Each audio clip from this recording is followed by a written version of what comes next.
German Chancellor Angela Merkel met with Russian President Vladimir Putin in Sochi on Friday. Despite their differences, can the two countries use their common ground to improve relations, especially after Trump's decision to abandon the Iran nuclear deal? And the U.S. Embassy opened in Jerusalem this week to the joy of many Israelis, but also sparked deadly violence on the Gaza border. What does the controversial move mean for prospects of peace between Israel and the Palestinians? Welcome to The Point, live from Beijing. I'm Li Xin.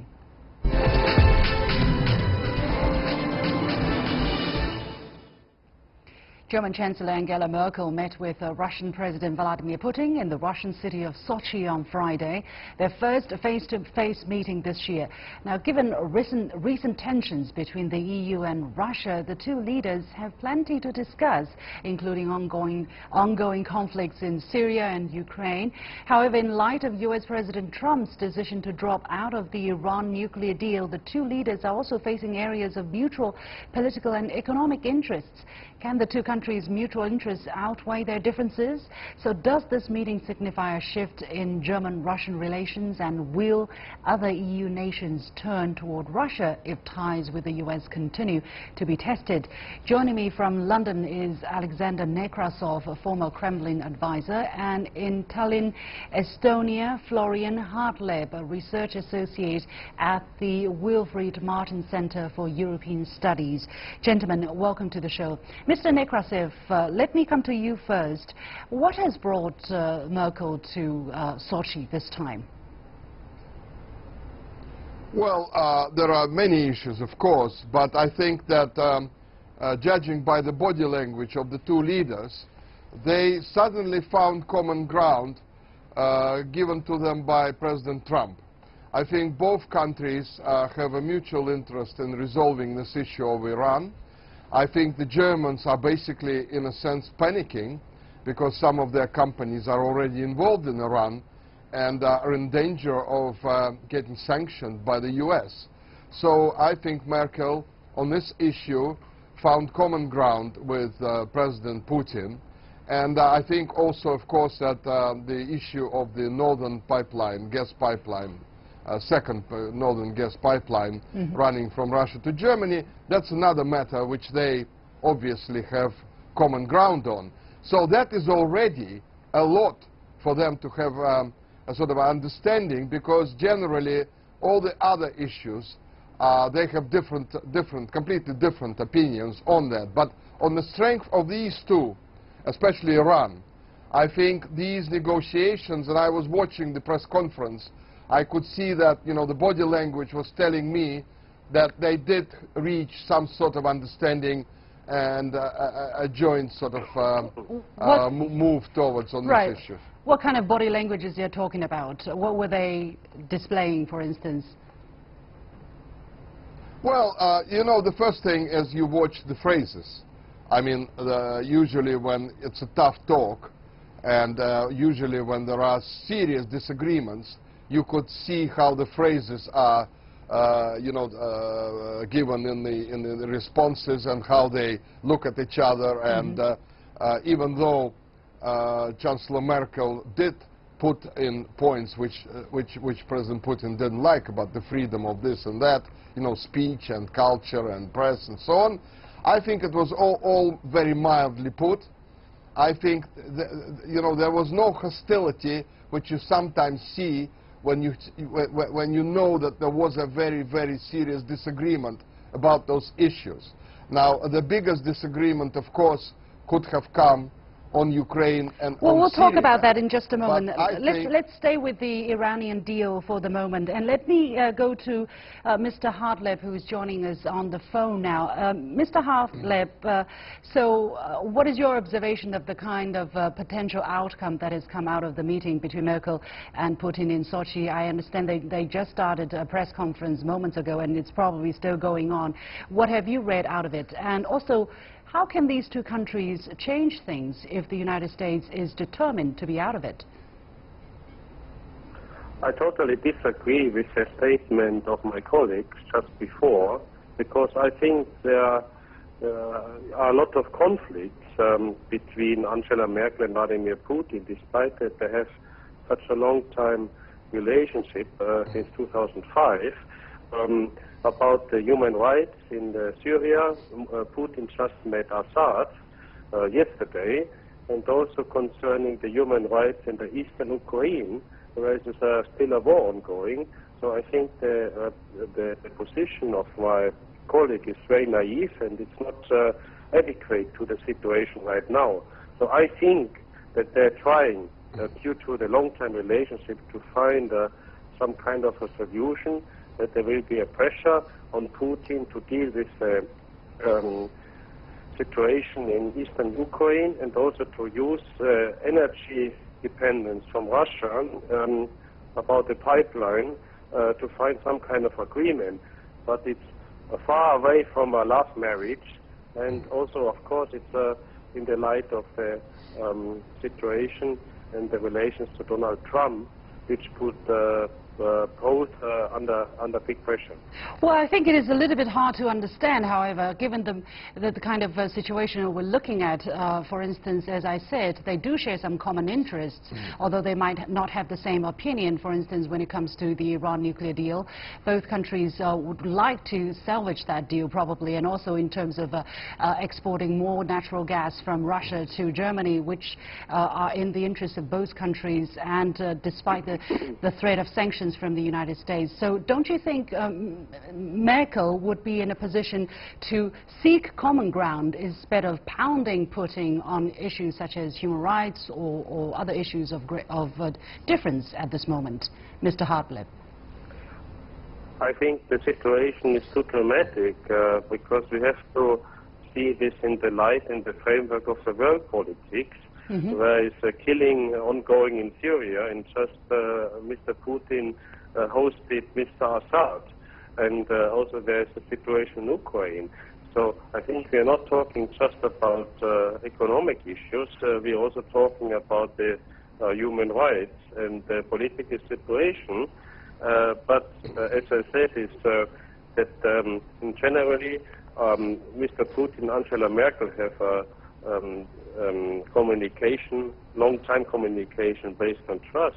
So they will make this, what Mr. Trump always is saying, some deals due to this severe situation in the world politics, in a kind of a package.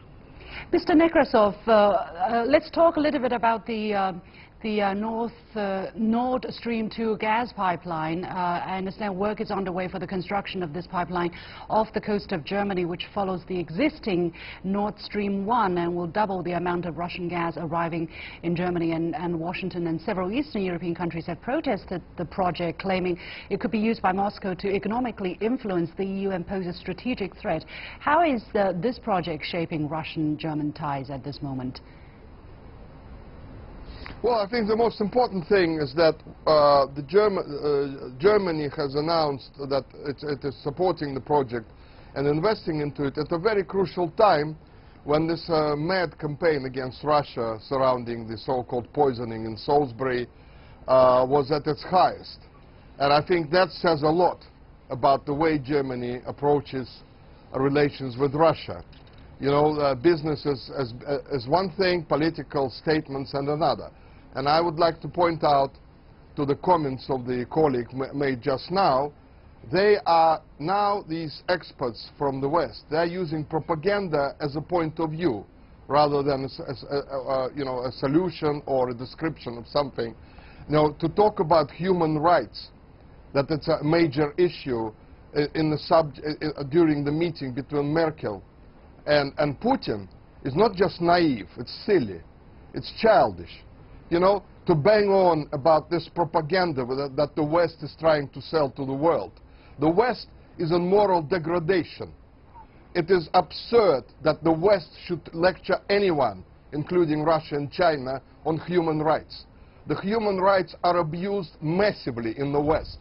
There are people who are denied the right to work for proper salaries, the right to have a proper accommodation to live in, the right to reject this liberal filth which is imposed on their children in schools. So I would like to ask this colleague to stop this propaganda in this program and talk sense and stop this offensive language about Russia and about human rights. Let's talk a little bit about the United States' role in all of that. Ahead of Merkel's visit, German public broadcaster Deutsche Welle commented that a rapprochement between Germany and Russia could be an unexpected consequence of Trump's decision to abandon the nuclear deal with Iran. So, Mr. Hartleb, what is your take on this? How has President Trump shaped Germany's relationship with Russia?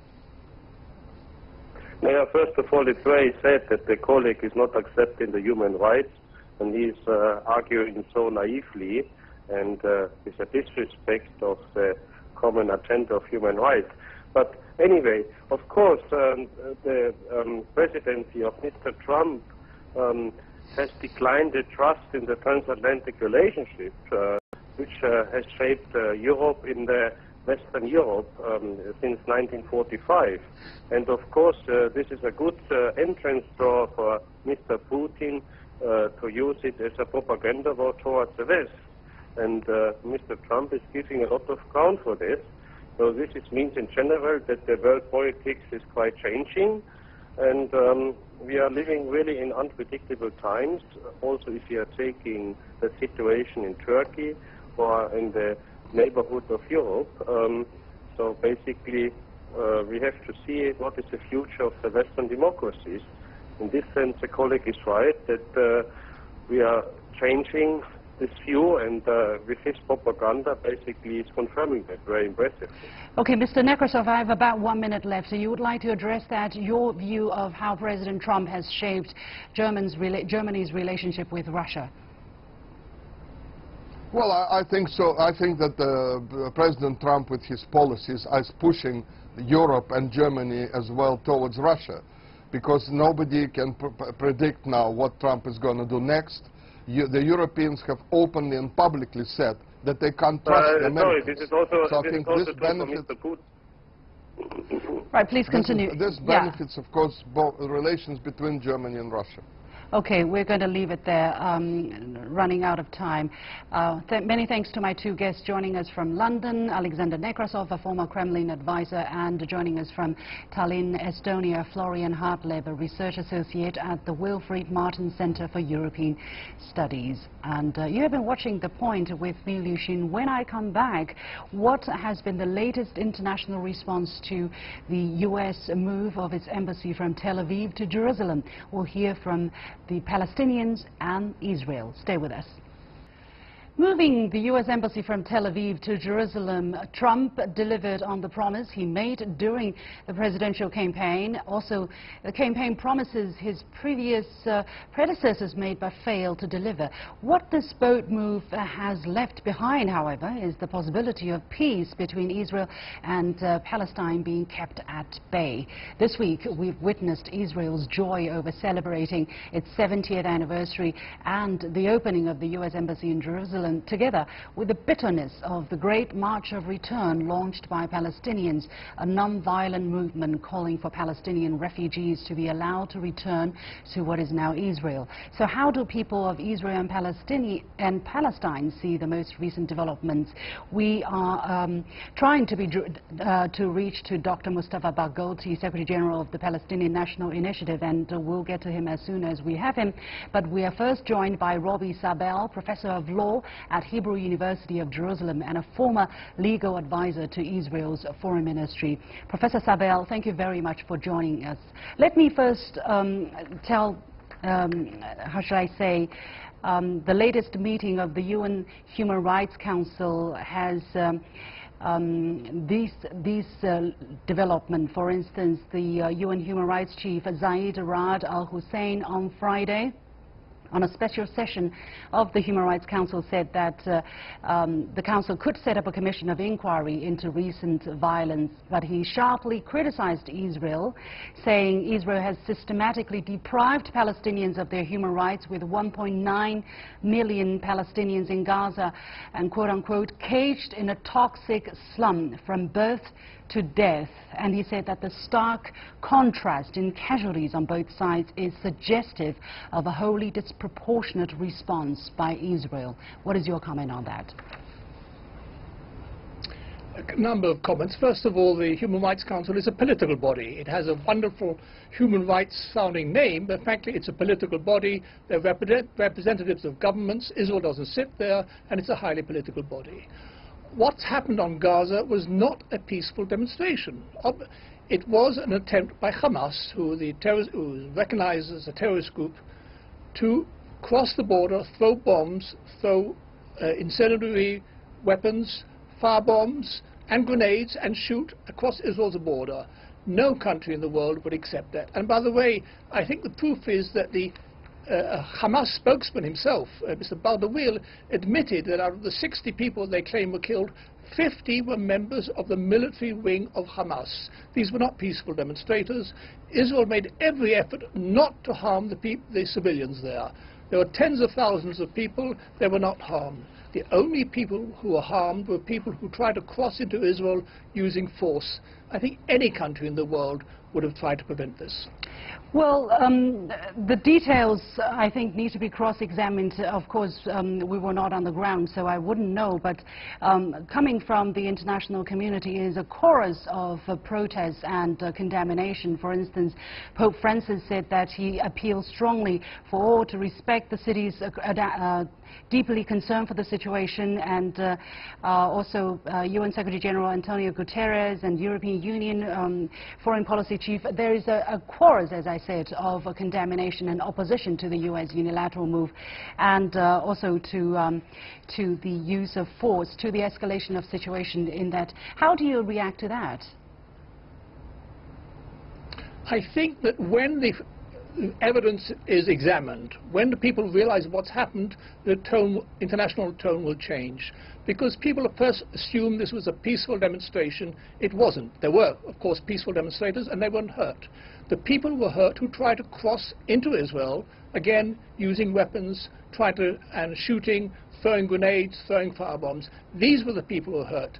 I tend to believe that the moment impartial observers realize the facts, see the evidence, the tone will change. I hope it will change. However, there is undeniable disparity or asymmetry of the kind of military advantages that the two sides have. Israeli soldiers are armed with state-of-the-art weaponry, whereas the Palestinians, yes, probably they were hurling some things, but definitely not to the kind of a level of advancement in weaponry. How can you say that there is no disproportionate use of force there?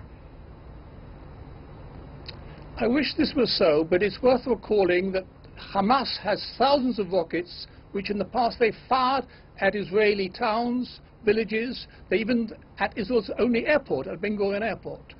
Hezbollah, another terrorist organization sitting on the north, has what they claim 100,000 long-range rockets. In other words, we are surrounded by states that have and organizations have enormous capability, military capability. Israel tries to deter it. We're a small nation, and we're trying to deter them from using these rockets. But they've been provided by Iran at Iran's expense, with the intention of trying to attack Israel, and they've done it in the past. Well, how do you look at the kind of the situation that, before President Trump announced his intention to move the embassy, things were relatively peaceful. And now that he insisted, and he did, move the embassy, people died because he wanted to keep a campaign promise. Was that really necessary? I think this was a pretense. It has nothing to do with the embassy. Why? West Jerusalem is... I'll try to explain why. Jerusalem has been Israel's capital for nearly 70 years. All states in the world present their credentials to the Israeli president in Jerusalem, sign treaties in Jerusalem, including, by the way, China and Russia and the United States, including Arab states. The ambassador of Egypt, the ambassador of Jordan, present their credentials in Israel's capital to the president in Israel, in Jerusalem. In other words, the reality is that Jerusalem is Israel's capital. East Jerusalem is in dispute. We don't deny that. And if you look at President Trump's declaration, he was careful not to make any final decision on the borders of Jerusalem. And he said this explicitly. But recognizing Jerusalem as Israel's capital is simply recognizing reality, and this was used as a pretense. Hamas wanted to try and enter Israel, destroy the fence, enter villages. It had nothing to do with the fact that Jerusalem is Israel. Well, the relevant UN Security Council resolutions regard East Jerusalem as part of the occupied Palestinian territory. So, although it is fact that foreign ambassadors to Israel present their credentials in Jerusalem, but that does not mean that Israel can claim Jerusalem solely as their capital. Israel admits that the status of East Jerusalem is in international dispute. We think it should be a unified city. We don't want to see the city divided by a wall. I, as a young boy, lived in Jerusalem when it was divided by a wall. It's not a happy situation, and we need to negotiate that, and we're willing to negotiate. But the fact that Jerusalem as such is that Israel's capital is undeniable. So what Trump was doing, what President Trump was doing, was simply acknowledging reality, which in fact, as I said, all states in the world, except for the terrorist organizations, recognize this reality. I must say I'm not able to agree with you on that. Yet, however, what's the point of moving the embassy at this particular moment? Do you think that is going to be productive or constructive to the peace process, to the negotiations between the Israelis and the Palestinians?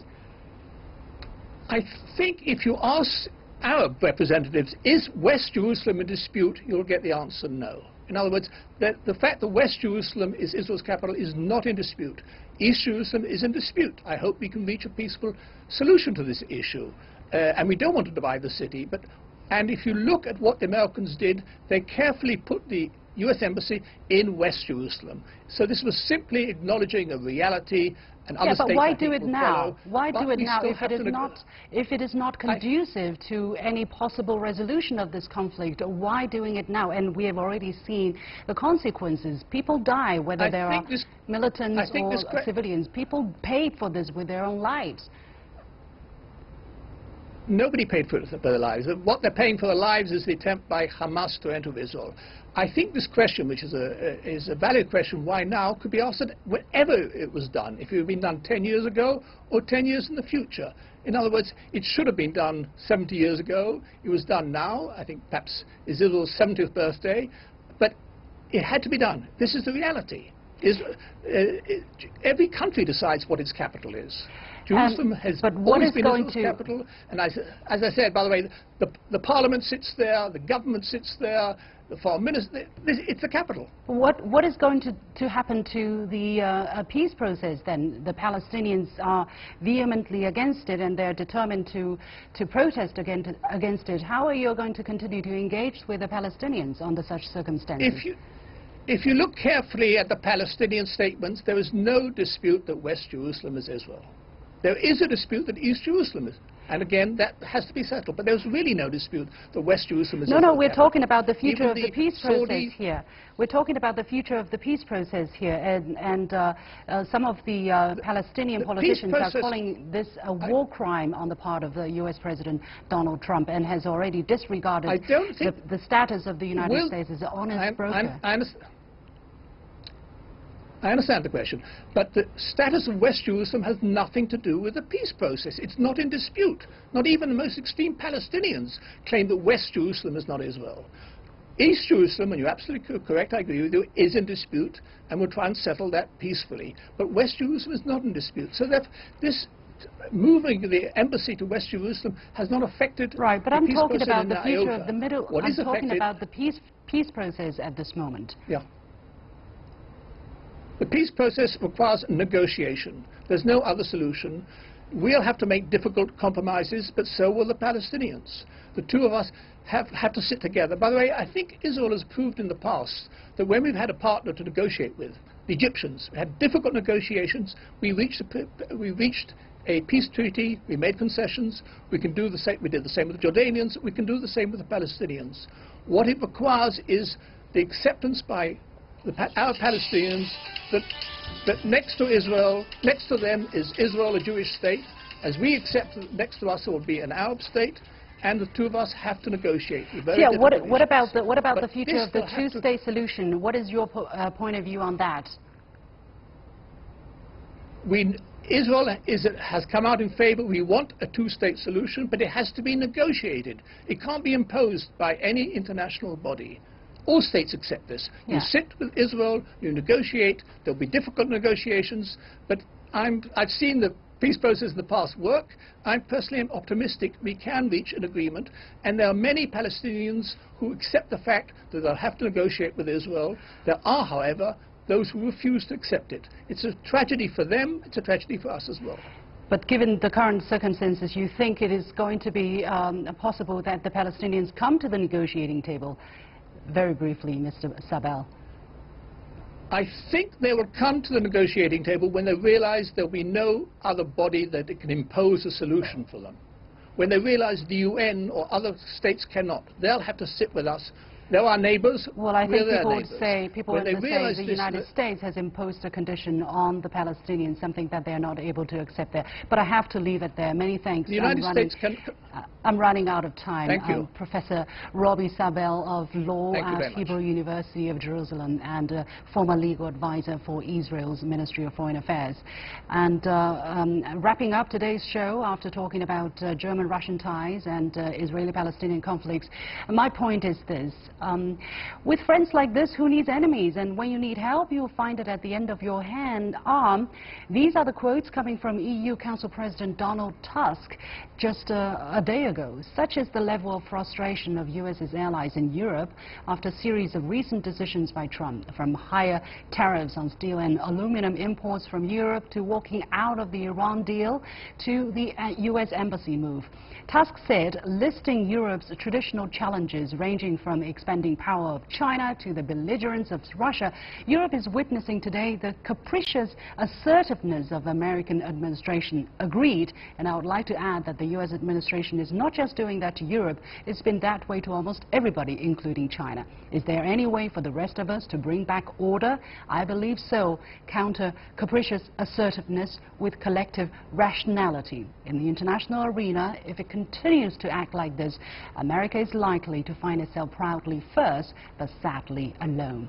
That is all for this edition of The Point with me, Liu Xin. As always, follow me on Facebook and Twitter using the handle The Point with Alex. Download the application called CGTN to watch the show on your mobile devices, or go to YouTube and look for CGTN The Point. Thanks for watching. You've got The Point.